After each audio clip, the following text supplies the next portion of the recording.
I think in many ways it's kind of where I'm like, it pushes back, and I understand that a lot of people have like nostalgia feelings towards a ride, but I also question about the nostalgia of the ride when its mere inception is based on really awful things, especially when we talk about Song of the South and Joel Chandler Harris. So is it nostalgia for, you know, types of folks, or is it nostalgia for me? Because there's no nostalgia there for me. I'll say my only nostalgia that comes from the ride is the fact that that was one of my funnest bits. Was when you're on a ride, it's like do do do do do do do do do. Please just show me your butt, and that was like an in joke on my YouTube channel, and I still like to please just show me your butt, and that part is nostalgic to me.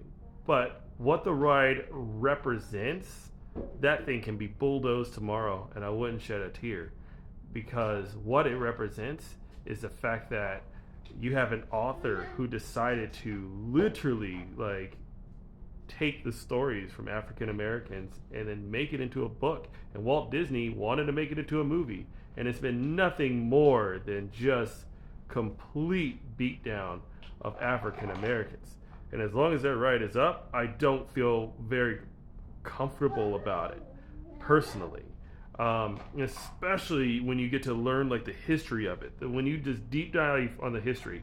But I just don't feel nostalgic on that. I don't feel comfortable in anybody going to Walt Disney World, going to Magic Kingdom on January 22nd, and it's going to be filled to the brim of people that are going to be like, save Splash Mountain, just save Splash Mountain. So there's going to be a bunch of those type of shirts running around. There's going to be a bunch of people that's spouting off inaccuracies about how James Baskett was the first Oscar winner. He wasn't. He wasn't the first black Oscar winner. So please, read a book.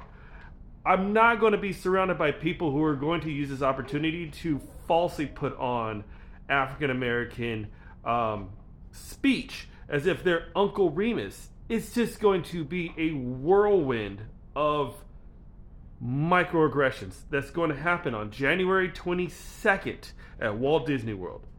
It already sounds like a awful idea. Like, if you're nostalgic for the ride, go ride it like right now. But if you're waiting until the very last day, I question your motives completely. Not you directly, the commenter, but just as an overall feeling. Just, if you're nostalgic for it and you feel nostalgic, don't let my words affect you. Go and ride it. But if you're going on the 22nd, oh boy, I don't know what to tell you, man.